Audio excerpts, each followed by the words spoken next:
Hi everyone, thank you so much for joining us for our first lecture in our new National Undergraduate Lecture Series.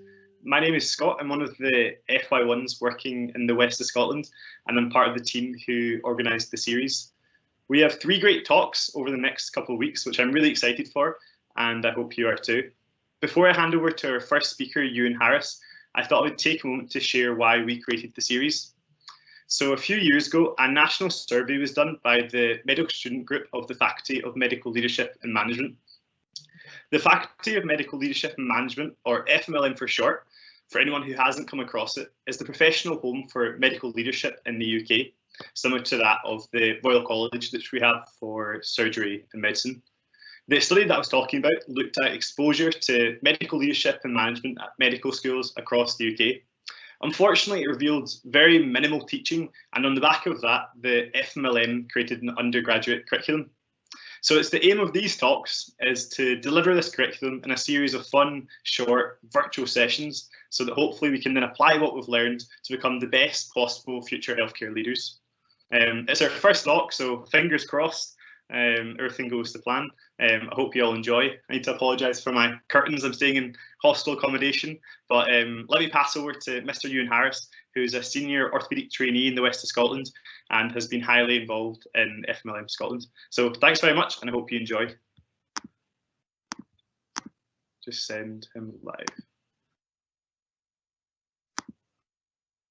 Thanks very much, Scott. Can I just check that you're able to see the presentation and you can hear me okay?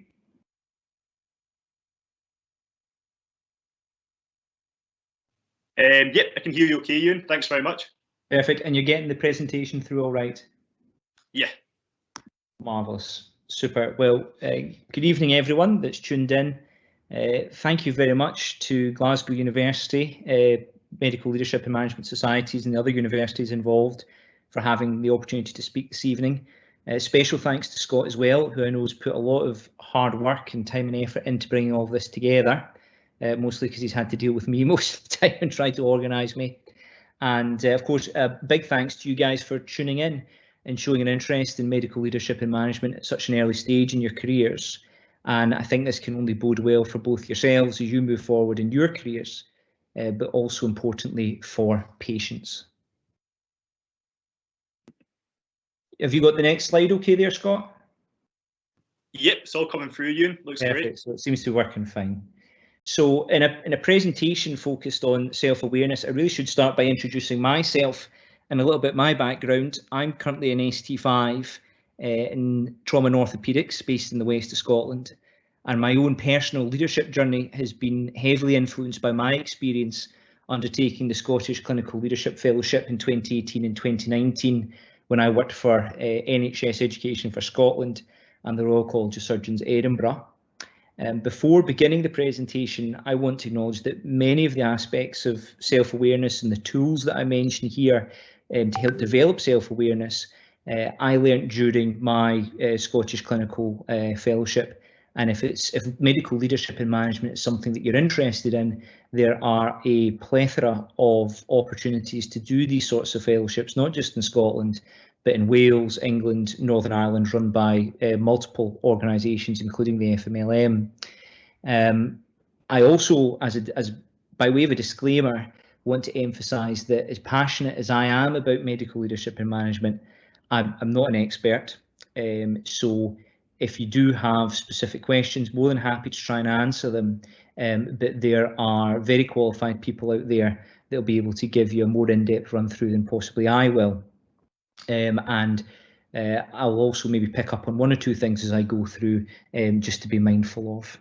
So as Scott's already touched on, the FMLM brought out their indicative undergraduate curriculum, and part of this touches on self-awareness, in fact quite a large part of it. And so as part of this talk, what I'm aiming to cover is address what is self-awareness, why develop self-awareness, and how you can develop self-awareness. So it's that usual what, why, and how questions. So I'm going to rely on Scott a little bit for this. I'm just going to let you all ponder, for those of you who are tuned in, and ask yourselves, what is self-awareness? And if there's anyone brave enough to put some answers into the Q&A, that would be really helpful just to see what the room thinks. I'll give you a minute or two to do that.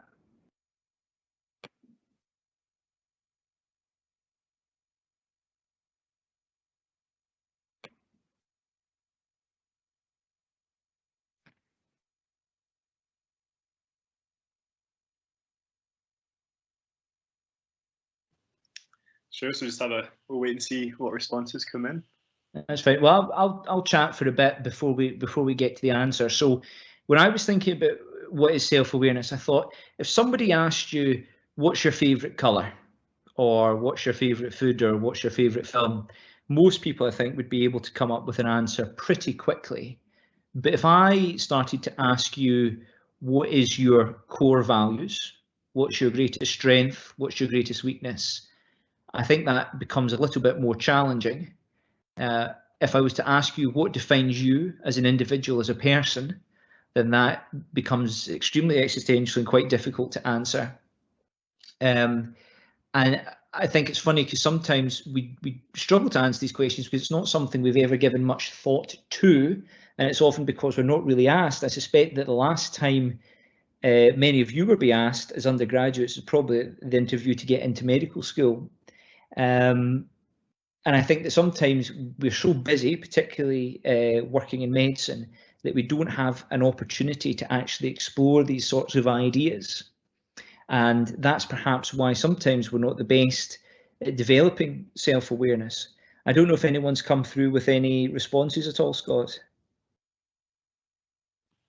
So Prapadat wrote knowing yourself and your surroundings. That was the only response we've got so far. Awesome. Well, I think that's an exceptionally good point, which is knowing yourself, but also your surroundings. And I think I would expand the surroundings to include the environment and the context in which you are working or studying in, and also the context of the people that are around you as well. So we're going to touch on each of those. Let me move on. So in the curriculum, it talks about the competencies directly related to developing self-awareness, and hopefully it's quite a big document, so it might not project terribly well. But this is what the FMLM thinks is appropriate for someone at an undergraduate level to be able to do or have an understanding of. From my reading up about it in preparation for the talk, there's actually two types of self-awareness that's out there. So there's internal self-awareness. So that's how clearly we see our own values, our passions, our aspirations, how we fit into the environment in which we work or study, as well as our reactions. So that's our thoughts, our feelings, our behaviours, our own strengths and weaknesses, as well as how they then impact on others. And then there's also the external self-awareness, and that's how people understand how they see us based on all those factors that I've just mentioned. And actually, if you're to ask most people if they are self-aware, they'll say they are. But in fact, only 10 to 15% of people are truly self-aware. And this information comes from a Harvard Business Review article, which I was reading. And when you look at people that have internal self-awareness marked against external self-awareness, you start to develop a pattern of people, and those people that have low internal self-awareness as well as low external self-awareness are seekers, and they apparently don't know who they are, what they stand for, how their teams see them, and therefore they might feel stuck or frustrated with the performance relationships. And you can start to imagine how we might then tie this in with how we view, how we manage, and how we lead in certain situations. You have people who are introspectors, who have a high internal self-awareness but low external self-awareness. So they know who they are, but they don't challenge themselves or search for feedback from others. So part of this talk is about how we can actually develop our self-awareness so that we can move ourselves from being introspectors to possibly being aware. At the other end of the spectrum, you have pleasers. So they are very much focused on appearing a certain way to people, or presenting themselves in a certain way, but actually don't have much internal self-awareness. And then we have people who are aware, this 10 to 15% of individuals who know who they are, what they wish to accomplish, but are also quite happy to seek out others' opinions and values. And that's when we can really begin to lead effectively. And none of this is actually new. So if you go back through the past, here's Aristotle saying, knowing yourself is the beginning of all wisdom. Polonius in Hamlet, Act 1, Scene 3 says, to thine own self be true. And actually, a great philosopher of our own time, Oprah, says you need to recognize, don't be confused between what people say you are and who you know you are. And I thought that touched rather eloquently on the difference between internal and external self-awareness. So why bother with it? I've touched on it. So this is Harvard Business Review also pointed out that higher internal self-awareness is associated with greater job and relationship satisfaction, greater personal and social control, as well as happiness, and was negatively related to anxiety, stress, and depression. Higher external self-awareness, people were more skilled at showing empathy and taking others' perspectives. And from a leadership perspective, you can see yourself as those who are following see you, and that can help you to develop relationships and be a more effective leader. So it all seems pretty clear. And what I thought of it as, some of you may remember this picture from a couple of years ago when there was a debate as to whether this dress was blue and black or whether it was gold and white. And it very much differs depending on your perspective. And it reminded me of the balance between external and internal self-awareness. I guess the answer is that it could either be black or blue or gold or white. And it's how we meaningfully understand and respond to someone else's perspective. And really, we need to understand our own perspective and be aware of self to help us understand their point of view. So the key focus of the talk is how can I develop self-awareness? And I was looking at the competencies that FML had stated. The first one is recognise and articulate personal values and principles, and understanding how these may differ from those of other individuals and groups. And I think that personal values and principles is a very personal thing, and it's not possible in a short webinar to really dive into the depths of that. It's something that you really have to think inwardly to yourself, what makes me tick? There are a couple of tools out there that can help you do that. But I'd leave that one for your own time and really just have a think about it. What hopefully I'll be able to help you with is the other competencies where it describes identifying strengths and limitations and the impact of behaviour on others and the effect of stress. Identify emotions and prejudices and understand how these can affect judgment and behaviour, and obtain and analyse and act on feedback from a variety of sources. So some of you may well have come across this. This is the Myers-Briggs personality type inventory. And it's a self-reported questionnaire which was developed by Catherine Cook Briggs and Isabel Briggs Myers and has been in existence for about 50 years. And it has stood the question of time and is quite helpful at providing an insight into what your understanding of self is, what your motivations is, what your natural strength potentially is for growth. There are a few criticisms of it. Some people may describe it as sort of pop culture psychology, whereby you try to fit everybody into neat little boxes. I find it very interesting. I find it very helpful. It's quite interesting when you use it and you get your results back, and I'm going to show you my results in a second and share them with you. Because it does almost put language to things which you've recognised yourself in the past, but maybe haven't quite been able to articulate yourself.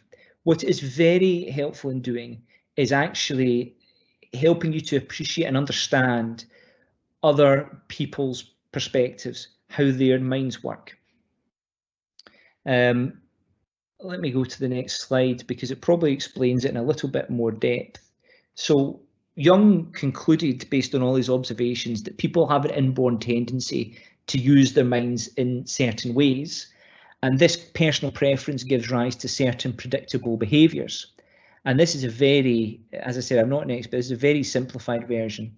And it breaks people down into extroverts and introverts. And that doesn't mean whether you're the most popular, outgoing, gregarious person at a party, or indeed whether you're the quiet person sitting in the corner. It's more to do with where you get your energy from, and whether you like to discuss things with people and that's where you get your ideas, or whether actually you'd rather go away and have a long, hard think on something before you come to a decision.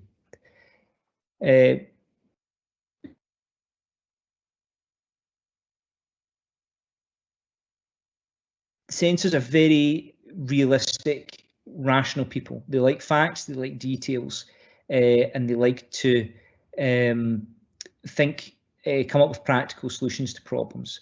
Whereas intuitives tend to be more creative people. They focus on the possibilities, big picture. Sensors might get drawn into the detail a bit more. Thinkers, again, very rational, logical, way up analysis. They like hard facts and data, and they also value honesty. Feelers tend to be a little bit more empathic, sensitive to the views of other people, and really are more people focused rather than problem focused. Judgers, they're organised, they're prepared, they stick to plans, whereas perceivers, they tend to feel the way around the options, they can be a bit more spontaneous, and they tend to be quite flexible. So how this works in practice is you answer a series of questions, and then it comes up with what your preferences actually are. So my type, which is not necessarily fixed, again, it's only a preference, is ESTJ, which means I prefer extroversion, sensing, thinking, and judging when I'm approaching problems. But that's not to say that these are fixed. As I said, the more detailed into an assessment you go, you can actually see what your how strong your preferences are. So I've got a slight to moderate, a mild extroversion, whereas my judging capacity is much higher and is very clear. Now, what this tells me when I look at it is that I have not a problem necessarily, say, but it's harder for me to actually use the part of my brain for feeling and perceiving and intuition than it is sensing, thinking, and judgment. So if I'm faced with a problem, then it might be harder for me to see all the options that are actually available to me. And someone else that's sitting around the same table might actually be able to see a solution to a problem that I might otherwise easily have missed. This then obviously impacts upon your leadership style, and I've included these on the right-hand side so that you can get an idea of how or in which circumstances it may be an asset to have this, but also a challenge, because there are things that I'm going to naturally potentially miss if I'm not aware of the areas that I need to develop.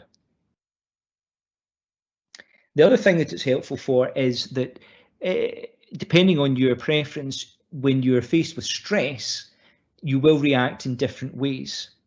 So if we take extroversion and introversion and where you get your energy from, if extroversions are starved of attention and aren't able to interact with people, then that's going to impact upon them.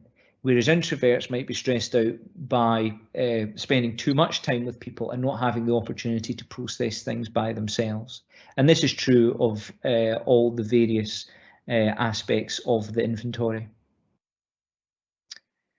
So the only thing that I would add about Myers-Briggs is very helpful. You can get access to things online, but before you begin, I would advise having a think about how you're going to cope and use the information that you're receiving.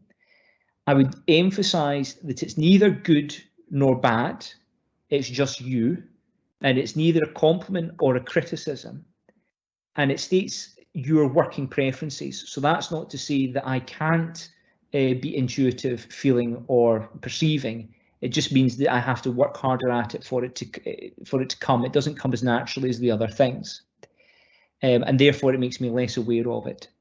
So when you're doing it, you need to keep a clear head and not get drawn too into it emotionally. And I say that from experience, because you can become quite absorbed in it and question why you do one thing over the other. And again, I would emphasize they're not set, they are preferences, and people can change over time. So moving on to the second point of the FMLM curriculum that we're going to tackle, which was identifying emotions and prejudices and understand how these can affect your judgment and behaviour. So I want you to have a think about a situation where you were put in a stressful position, and quite often you might realise that you're getting emotions before you've actually even processed what's happened, and you get that horrible rumble in the tummy, and the fight or flight response kicks in, and you realise that you're actually acting, resulting in consequences before you've even had a time to engage your conscious brain so that you can filter through some of these thoughts. And what I wanted to be able to give you today, because I appreciate that things like MBTI, depending on where you access it from, can be expensive. And it is often better that you go through it with somebody, as I've said, to analyse the results.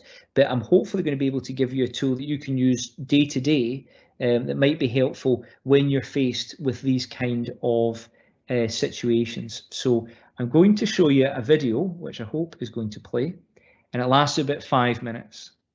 And then we'll have a chat about it after. Is that working, Scott? Yeah, it's working. It's looking Awesome. great. Thank you.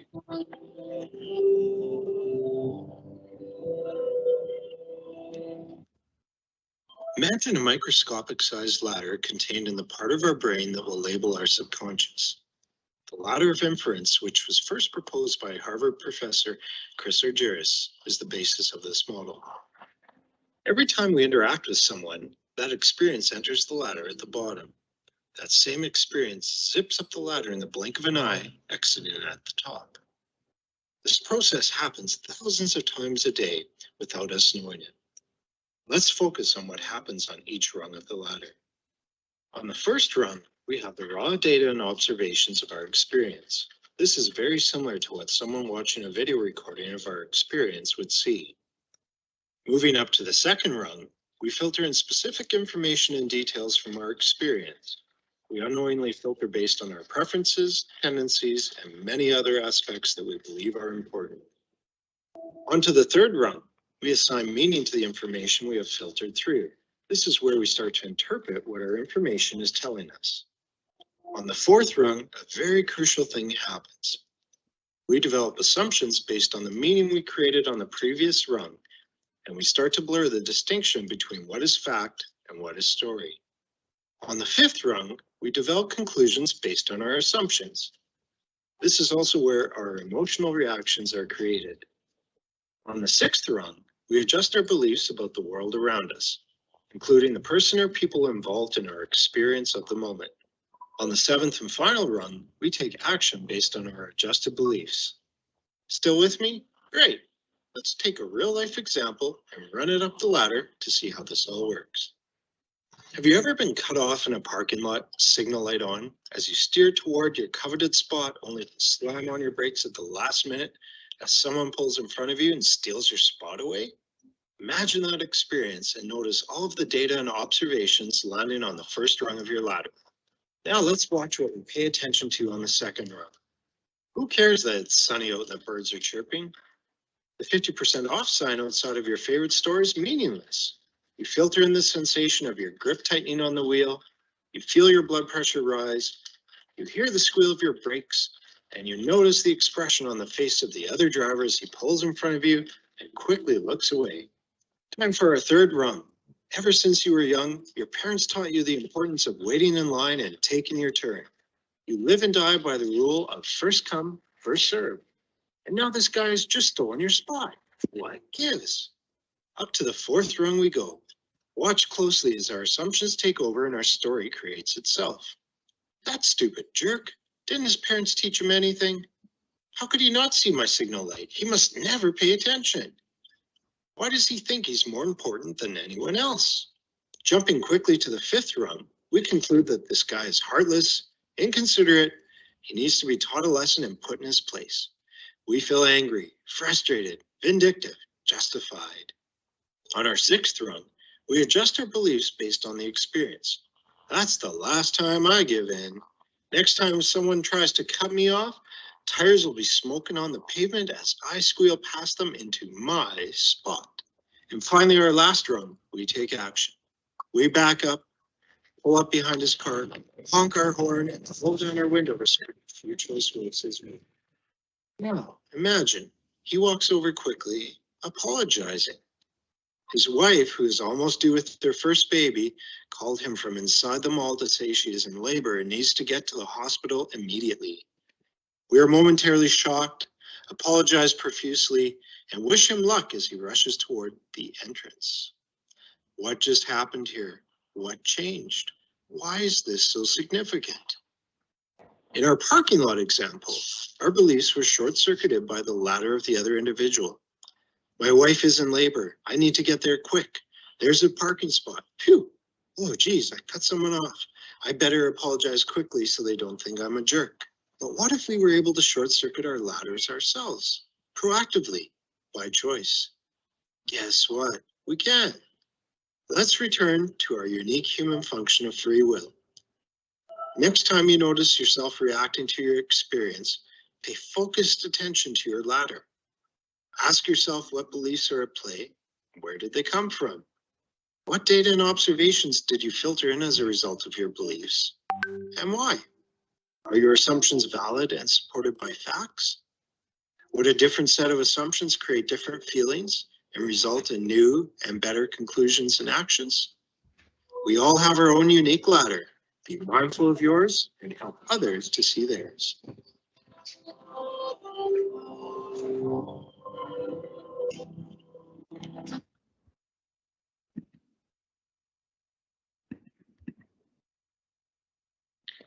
So I really like the ladder of inference.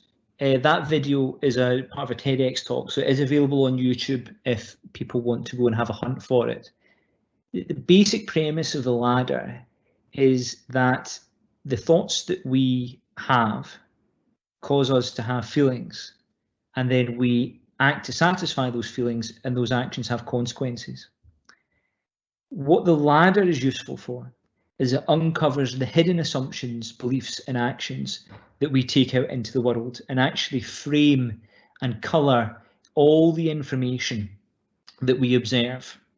And then, of course, because of our pre-existing biases, which we all carry with us because of our life experience and our values and principles, we then pre-select. So there's a huge amount of selection bias here in what we observe and experience, which probably supports the inherent conclusions that we all carry about with us.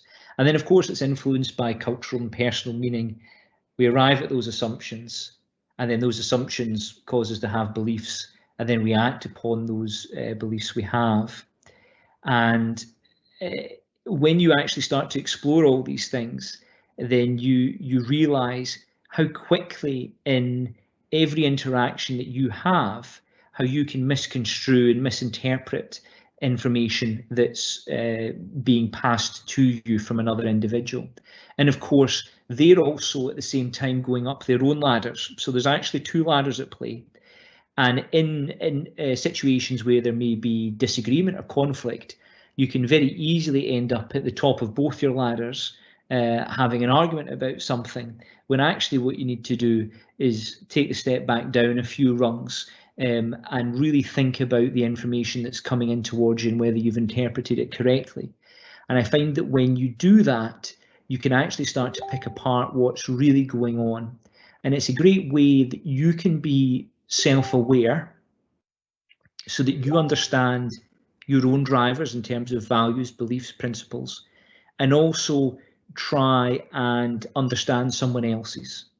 And that way, through greater appreciation, understanding of one another, then you can start to develop a dialogue and ways forward about how you can tackle problems and display leadership.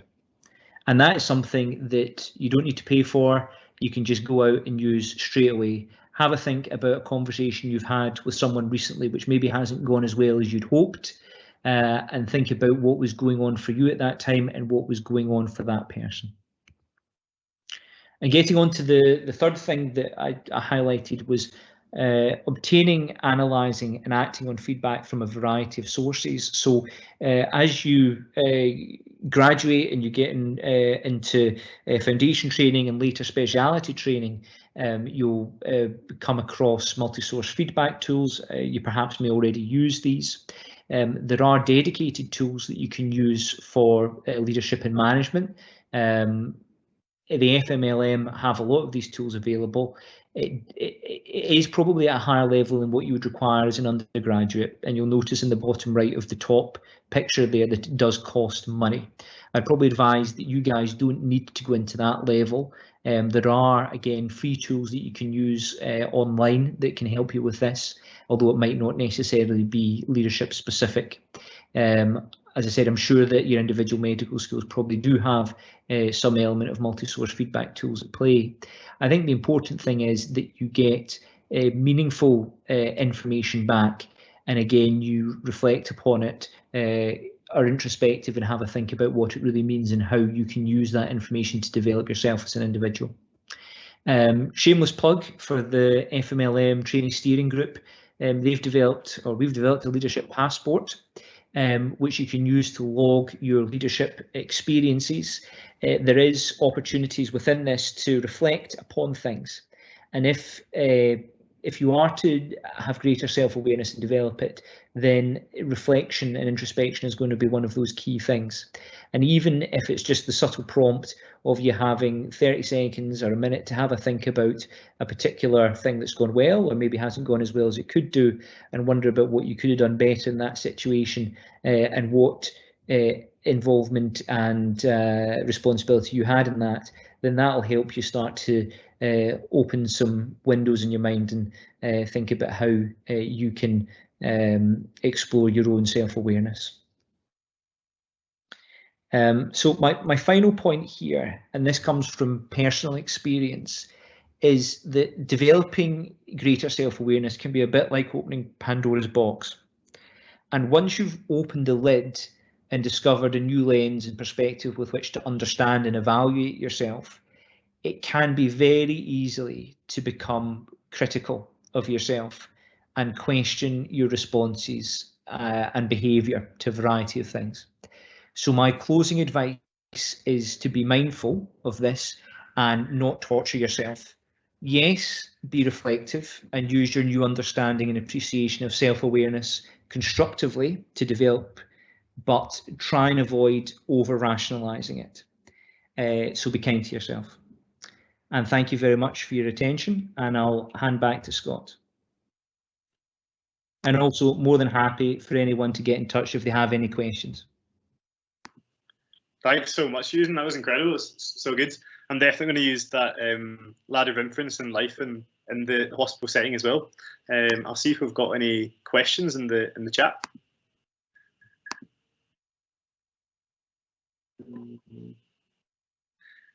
One question I had about the personality types. Do you think through your clinical experience, different personality types are found in different specialties? I just wondered what your thoughts were on that. So yeah, very interesting. I'm not sure whether you can see me at the moment, Scott. My screen keeps wanting to, hold on, if I stop sharing that might make it, if it'll let me. There we go, that's better. Yes, so it's interesting. I have seen studies actually where they've asked people to pick out adjectives that go along with specialities, and with pediatrics you get phrases like warmth, empathy, cuddly, playful, fun, and then with orthopedic surgeons you get hard, driven, all this sort of thing. I'm always wondered whether what comes first, is it a chicken and an egg? So are certain personality types attracted to a certain speciality, or is it that certain specialities, because of the nature of what you deal with, drive people to become more a certain way? I think stereotypes do exist, and they probably exist for a reason, but I think that it's probably less true than what it was, and I think people are probably more mindful now, or open-minded, I should say, of the importance of diversity, certainly, and diversity of thought and approach to things. as a means of tackling both clinical and management and leadership challenges. Yeah, that's really interesting, because I guess you have them stereotypes in each of the specialties that I'm sure everyone's aware of. But yeah, thanks again for the talk. It was really interesting, and I'm sure everyone's enjoyed it as much as I have. Super. Well, I wish all the attendees that have come a very good evening, and hope that it was helpful. And I know that the talks that you've got lined up in the next couple of weeks will be excellent and really helpful. So thanks for joining, and take care. Yeah, thanks very much, everyone. Appreciate you joining. The next talk is Managing Yourself, next Monday, by Dr. Cameron Herbert. I hope you really enjoyed the session and will join us for that one as well. We have some certificates that she'll be sending out at the end of the 3 lectures, so make sure you get one of them for your portfolio. It'll be really beneficial when you start applying to FY1, FY2 and further training. So yeah, thanks everyone for joining us, and we'll see you at the next one. Cheers.